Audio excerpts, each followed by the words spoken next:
అండి ఇప్పుడు మీరు ఇవాళ చూసుకుంటే land titling AP land titling act 2023 వచ్చేసి అది గత సంవత్సరంలో జగన్ గారి ప్రభుత్వంలో తీసుకురావడం జరిగిందండి. ముఖ్యంగా దీనిపైన మనం చూసుకుంటే ఇది ఒక డెమోక్రసీకి చాలా వ్యతిరేకం. People have all rights, democratic fundamental rights మనకు ఉన్నాయి. ఇది ప్రజాస్వామ్యానికి చాలా హక్కులు. Already code of civil procedure 1908 కానీ చాలా యాక్ట్స్ కానీ ఇది మొత్తానికి legislative competence of the state. ఒక కాంపిటెన్స్ అనేది ఉంటుందండి లెజిస్లేషన్ కి. ఆ కాంపిటెన్స్ ని దాటి స్టేట్ ఈ యాక్ట్ తయారు చేయబడింది. ముఖ్యంగా ఈ చట్టంలో చాలా లోపాలు ఉన్నాయి. లోపాభూయిష్టంగా ఈ చట్టం తయారు చేయబడిందని ముఖ్యంగా మా అడ్వకేట్స్ కూడా చాలా పెద్ద ఎత్తున దీన్ని ఆందోళన వ్యక్తం చేయడం జరిగిందండి. ముఖ్యంగా ఆంధ్రప్రదేశ్ లోని అన్ని బార్ అసోసియేషన్ లో కూడా ముఖ్యంగా మా అడ్వకేట్లకు అందరికి కూడా నిజంగా నేను ధన్యవాదాలు తెలియజేసుకుంటున్నానండి. ముఖ్యంగా అడ్వకేట్స్ తమ గొంతుకై ప్రజాస్వామ్యానికి వినిపించినందుకు వారికి ముఖ్యంగా ధన్యవాదాలు తెలియజేసుకుంటున్నానండి. ల్యాండ్ టైటిలింగ్ యాక్ట్ ఏదైతే మనం చూసుకున్నట్టయితే ఇది ముఖ్యంగా లెజిస్లేటివ్ కాంపిటెన్స్ కే చాలా వ్యతిరేకం. ముఖ్యంగా మీరు చూసుకున్నట్టయితే మనకు షెడ్యూల్ 7 ఆఫ్ కాన్స్టిట్యూషన్ ఏం చెప్తుందంటే షెడ్యూల్ 7 ఆఫ్ కాన్స్టిట్యూషన్ లో క్లియర్ గా లిస్ట్ 2 లో కూడా క్లియర్ గా అక్కడ వ్యక్తపరచడం జరిగింది. ఎందుకంటే ఈ భూ హక్కు అనేది ఆల్రెడీ ఈ హక్కు చాలా ఇష్యూస్ జరుగుతూ ఉంటాయి మనకు. ముఖ్యంగా మనం ఇప్పుడు చూసుకున్నట్టయితే ఈ ల్యాండ్ నాది, ఈ పొలం నాది, ఈ పొలం గట్టు ఎంబాక్మెంట్స్ అంటామండి, ఫార్మ్ ఎంబాక్స్మెంట్ అంటాం వాటిని. సో పొలం గట్టుల్లో కూడా వివాదాలు చాలా ఉంటాయి. ఇక్కడ దాకా స్థలం మాది, ఇక్కడ దాకా మాది. సో ఇలాంటి ల్యాండ్ అనేది చాలా ప్రతి ఒక్కరికి వాడి యొక్క హక్కు అండి.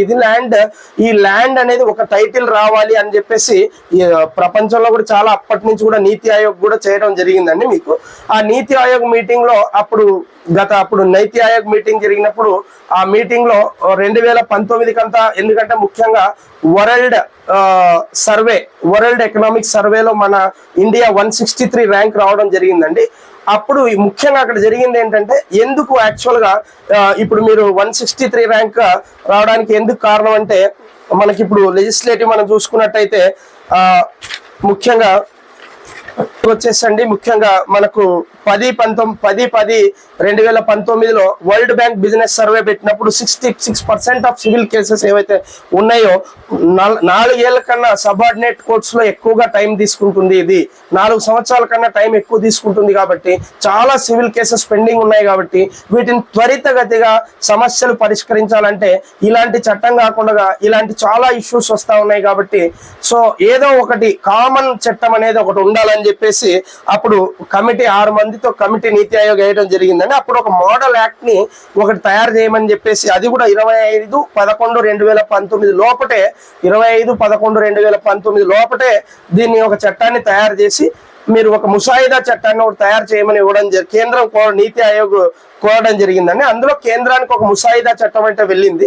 కానీ ముఖ్యంగా ఆంధ్రప్రదేశ్ లో మట్టుకు జగన్ గారి ప్రభుత్వం last time AP land titling act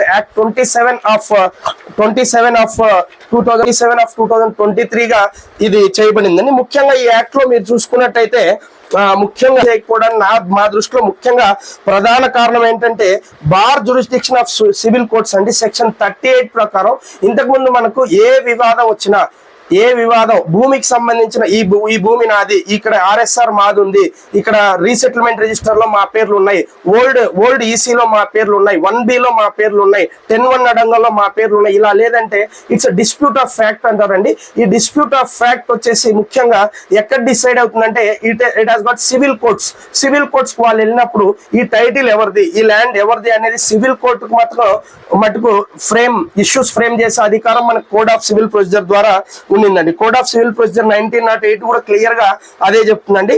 కానీ బట్ ఇక్కడ మీరు చూసుకున్నట్టయితే ఈ section 30 shall have the jurisdiction to entertain any proceedings in respect of matter in which any title registration officer or land titling appellate officer appointed under this act or empowered by under this act to determine అండి. ముఖ్యంగా ఈ section పైనే హైకోర్టులో కూడా ముఖ్యంగా pills వేయడం జరిగిందని ముఖ్యంగా AILU all India lawyers association యొక్క గౌరవ ప్రెసిడెంట్ గారు శుంకర్ రాజేంద్ర ప్రసాద్ గారు వేసిన పిల్ అయితేనే ఉంది. ఇంకా చాలా చాలా ప్రజా సంఘాలు అయితే ఉంది, చాలా మంది సీనియర్ అడ్వకేట్స్ మాకు హైకోర్టులో కూడా పిల్స్ వేయడం జరిగిందండి. ఇది ముఖ్యంగా అక్కడ ఏంటంటే వయలేషన్ ఆఫ్, ముఖ్యంగా అక్కడ ఎలాంటి వాదనలు జరిగాయంటే ఇప్పుడు ఆల్రెడీ టెంపరీ స్టే కూడా వచ్చిందండి దీనిపైన హైకోర్టులో. ఇది అందరూ తెలిసిన విషయమే. ఇప్పుడు ఏంటి, ఇప్పుడు ఇమ్మీడియట్ గా మేమేమి రద్దు ఎవరిని కూడా ల్యాండ్ టైటిలింగ్ ఆఫీసర్స్ ఇంకా మెకానిజం, ఇంకా స్టేట్ మెకానిజం ఇంకా అంత తయారు చేయలేదు అనేసి వాళ్ళు అనడం జరిగింది. ముఖ్యంగా ఆర్టికల్ 14 మీరు తీసుకున్నట్లయితే అండి, ఇది ఆర్టికల్ 14 ఆర్టికల్, మనకు ఈ ఆర్టికల్స్ అనేవి ఒక రాజ్యాంగం, కాన్స్టిట్యూషన్ వచ్చేసి బేస్డ్ ఆన్ ఆర్టికల్స్ మీద ఉంటుందండి. ఇప్పుడు మీరు చూసుకున్నట్టయితే ఆర్టికల్ 14 ఏం చెప్తుందండి, every citizen should be equally treated before the లా.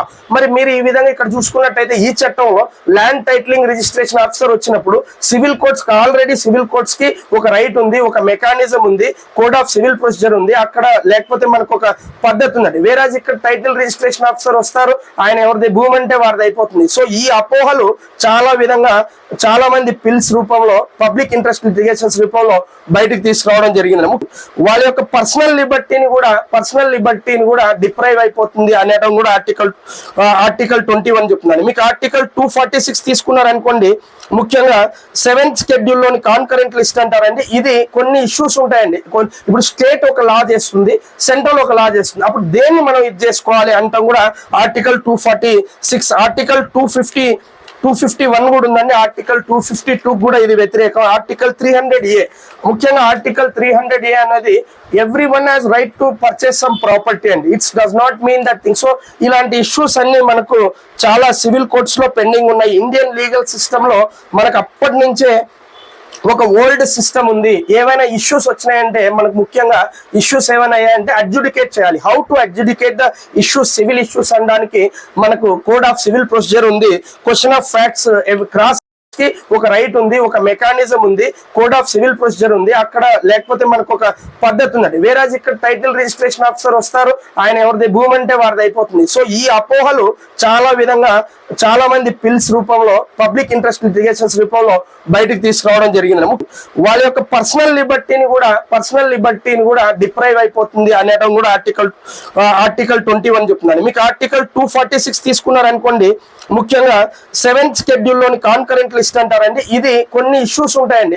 ఇప్పుడు స్టేట్ ఒక లా చేస్తుంది, సెంట్రల్ ఒక లా చేస్తుంది, అప్పుడు దేన్ని మనం ఇది చేసుకోవాలి అంటాం కూడా ఆర్టికల్ 246. ఆర్టికల్ 251 కూడా ఉందండి. ఆర్టికల్ 252 కూడా ఇది వ్యతిరేకం. ఆర్టికల్ 300A, ముఖ్యంగా ఆర్టికల్ 300A అనేది everyone has right to purchase some property అండి. It's does not mean that thing. So ఇలాంటి ఇష్యూస్ అన్ని మనకు చాలా సివిల్ కోర్ట్స్ లో పెండింగ్ ఉన్నాయి. ఇండియన్ లీగల్ సిస్టమ్ లో మనకు అప్పటి నుంచే ఒక ఓల్డ్ సిస్టమ్ ఉంది. ఏవైనా ఇష్యూస్ వచ్చినాయంటే మనకు ముఖ్యంగా ఇష్యూస్ ఏమైనా అయ్యాయంటే అడ్జుడికేట్ చేయాలి. How to adjudicate the issues, civil issues అనడానికి మనకు కోడ్ ఆఫ్ సివిల్ ప్రొసీజర్ ఉంది, question of facts cross evidence కూడా. ముఖ్యంగా ఇక్కడ ఏ విధంగా ప్రజల్లో కూడా ఏ విధమైన అపోహ వచ్చిందంటే, ఏ విధంగా ఎవిడెన్స్ ఏ విధంగా కలెక్ట్ చేస్తారు. ఇక్కడ ఒకరు వచ్చేసి మా దగ్గర ROR తీసుకోవాలా, లేకపోతే ROR ని పరిగణలోకి తీసుకోవాలా, ఈసీని పరిగణలోకి తీసుకోవాలా, లేకపోతే రీసెటిల్మెంట్ రిజిస్టర్ లో ఒక్కొక్క రికార్డ్స్ ఉంటాయి. సో ఏది పరిగణలో తీసుకోవాలి, అప్పుడు టైటిల్ రిజిస్ట్రేషన్ ఆఫీసర్ ఏది చెప్తే వాళ్ళదే అయిపోతుంది. సో ఆ టైం అప్పుడు భూమి కంపల్సరీ డెఫినెట్ గా, ముఖ్యంగా మీరు చూస్తూ ఉంటారు MROలు కానీ, RIలు కానీ, VROలు కానీ పెద్ద ఎత్తున భూ రికార్డులు మారుస్తూ ఉంటారు. ఆ విధంగా అయినప్పుడు వాళ్ళకు what type of extent of knowledge that వాళ్ళకి ఇష్యూస్ ఫ్రేమ్ చేసే నాలెడ్జ్ ఎక్కడ ఉంటుంది టైటిల్ రిజిస్ట్రేషన్ ఆఫీసర్స్ కి. సో ఇది ముఖ్యంగా సెక్షన్ 38 ఆఫ్ దిస్ యాక్ట్ 2023లో సెక్షన్ 38 అనేది వాళ్ళ బార్కి ఇది అయిపోయిందని చెప్పేసి ఈ విధంగా వాదనలు కానీ వినిపించడం జరిగిందండి. ముఖ్యంగా మనం చూసుకున్నట్లయితే యాక్చువల్ గా ఈ చట్టం తీసుకురావడానికి బట్ విషయం వేరు, బట్ ఇక్కడ జరిగిన విషయం వేరండి. మీరు ఇది streamline of right of records తీసుకురావాలనేసి పెట్టారు. No issues, yes we're accepting with that thing. Yes streamline చేయాలి, రైట్ ఆఫ్ రికార్డ్స్ ఇన్ని ఉండకూడదు, ROR ఉండకూడదు, ఈసీలో ఒకరి పేరు ఉంటుంది, దాన్ని స్ట్రీమ్ లైన్ చేయాలి, మేము ఒప్పుకుంటున్నాం. But what about Indian section act అండి? ఇండియన్ సెక్షన్ యాక్ట్ లో ఒక ప్రొసీజర్ ఉంది 1925, హిందూ సెక్షన్ యాక్ట్ ఉంది 1956, పవర్ ఆఫ్ అటార్నీ యాక్ట్ ఉంది, ఇనామిస్ అబాలిషన్ యాక్ట్ ఉంది, మీకు ఈజ్మెంట్ యాక్ట్ ఉంది, ఆధార్ పాస్బుక్ యాక్ట్ ఉంది మీకు. ఇప్పుడు మీరు చూసారంటే హిందూ సెక్షన్ యాక్ట్ ఒక లాగా ఉంటుంది, లిమిటేషన్ ఇండియన్ స్టాంప్ యాక్ట్ ఉంది, కాంట్రాక్ట్ యాక్ట్ ఉంది, రిజిస్ట్రేషన్ యాక్ట్ ఉంది. సో ఈ యాక్ట్ లోన ఇదే ప్రాపర్టీకి సంబంధించిన ఒక్కొక్క క్లాసెస్ ఒక్కొక్క విధంగా చెప్పినప్పుడు there is a conflict. Then state has to polish, state దీన్ని తీసుకోవాలా, ఆ టైటిల్ రిజిస్ట్రేషన్ ఆఫీసర్ స్టేట్ లాని తీసుకోవాలా. మీరు ముఖ్యంగా ఇప్పుడు ఫర్ ఎగ్జాంపుల్ మీకు ఒక షూట్ ఫర్ డిస్టర్బెన్స్ వచ్చింది, ఈజ్మెంట్ యాక్ట్ 1882 ప్రకారం, ఇండియన్ ఈజ్మెంట్ యాక్ట్ ప్రకారం ఒక షూట్ ఫర్ మనకు ఎగ్జాంపుల్ ఒక షూట్ ఫర్ డిస్టర్బెన్స్ వచ్చిందండి, అది వాళ్ళు ఫైల్ చేస్తున్నారు. ఫైల్ చేసినప్పుడు వాళ్ళు ఏ ప్రామాణిక title registration officer Indian easement act ని పట్టించుకోవాలా, లేకపోతే 27/2023 ఇక్కడ కాన్ఫ్లిక్ట్ వస్తుంది కదండి అప్పుడు. సో ఇలాంటి చాలా విషయాలు, ముఖ్యంగా సెక్షన్ 38 ఆఫ్ యాక్ట్ కింద సివిల్ కోర్ట్స్ జ్యూరిస్డిక్షన్ బార్ చేయడం ఏ విధంగా అయినా పద్ధతి కాదని చెప్పేసి చాలా వరకు మన వాళ్ళు పిల్స్ లో కూడా వాదనలు కానీ పెద్ద మేధావులు కానీ వినిపించడం జరిగింది. దీనిపైన పెద్ద ఎత్తున ప్రజాస్వామ్యవాదులు కానీ లేకుంటే పొలిటికల్ సంఘాలు అయితేనే ఉంది పెద్ద ఎత్తున విమర్శలు రావడం జరిగిందండి. దీనిపైన మోదీ గారు కూడా కొన్ని రైతు చట్టాలు ఇంతకుముందు తీసుకొచ్చారు. వారు కూడా కొన్ని రైతు చట్టాలు ప్రభుత్వ వ్యతిరేకానికి ఉన్నాయని తీసుకున్నారు. కొన్ని చట్టాలు మనం చట్టాలన్నీ వ్యతిరేకమంటారు, చట్టంలోని కొన్ని లొసుగులు ఉన్నప్పుడు డెఫినెట్ గా, ఎందుకంటే ఒక చట్టం మనం భారతదేశంలో ప్రప్రథమంగానే తెస్తున్నాం అన్నప్పుడు దానిపైన చాలా ఎక్సైజ్ జరగాలి. ఇన్ని చట్టాల్లోని ఎన్నో సెక్షన్స్ ఉంటాయి, వీటిపైన ఇవన్నీ జరగాలండి. ముఖ్యంగా మనం చూసుకున్నట్టయితే ఇది అనేది bar of jurisdiction of it is complete, it has board the jurisdiction of civil courts అండి.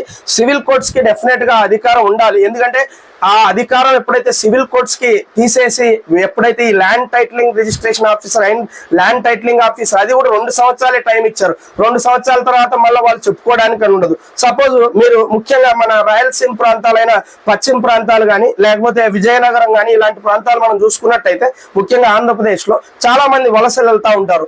ఎక్కడో హైదరాబాద్, ఎక్కడో బెంగళూరు, ఎక్కడో వెళ్తా ఉంటారు. వాళ్ళు ఎక్కడ ఉన్నారో కూడా తెలియదు. 2 సంవత్సరాల తర్వాత మళ్ళీ వాళ్ళు వచ్చారంటే ఆ పొలం వాడికి ఎక్కడుందో తెలియదు. ఆ లోపల ఆ టైం పీరియడ్ అయిపోయింది. ఆయన హైకోర్టుకి వెళ్ళాలంటే హైకోర్టుకి వెళ్ళడానికి ఎంత డబ్బు ఖర్చు అవుతుందండి. సో ఇలాంటి విషయాలన్నీ చాలా కూలంకషంగా మా అడ్వకేట్స్ తరపున ముఖ్యంగా ప్రతి అడ్వకేట్ బార్ అసోసియేషన్ ప్రెసిడెంట్స్ కూడా నేను I'm very thankful to them. So it is your success, it is our success. So democracy should win at last అండి. సో డెఫినెట్ గా ఇవాళ రద్దు 2వ సంతకంగా చంద్రబాబు గారు రద్దు చేస్తున్నారని మనకు తెలియడం జరిగిందండి. ముఖ్యంగా this definitely unification of record should come. we welcome that, but not at the first. Let it come for the other states అండి. అది దాన్ని రావడానికి ఇంకా అప్పుడు భారతీయ చట్టాలు ఉన్నాయి, దాని సుప్రీం కోర్టు ఉంది, 7th షెడ్యూల్ ఏం చెప్తుంది, ఇండియన్ ఈజ్మెంట్ యాక్ట్ ఏం చెప్తుంది, సక్షన్ యాక్ట్ ఏం చెప్తుంది, ట్రాన్స్ఫర్ ఆఫ్ ప్రాపర్టీ యాక్ట్ ఏం చెప్తుంది, మిగతా యాక్ట్స్ అన్ని కూడా మన హిందూ సెక్షన్ యాక్ట్ ఏం చెప్తుంది, కాంట్రాక్ట్ యాక్ట్ ఏం చెప్తుంది. So everywhere there is a conflict between what is there in all many sections of Act 27 of 2023, where it is called as AP Land Titling Act, and where there is a lot of difference between central acts. So ఈ conflict మా దృష్టిలో చాలా వివాదం రేగొట్టింది. ఇంకోటి ఏంటంటే ఇది judicial spectrum, it is above the judicial spectrum.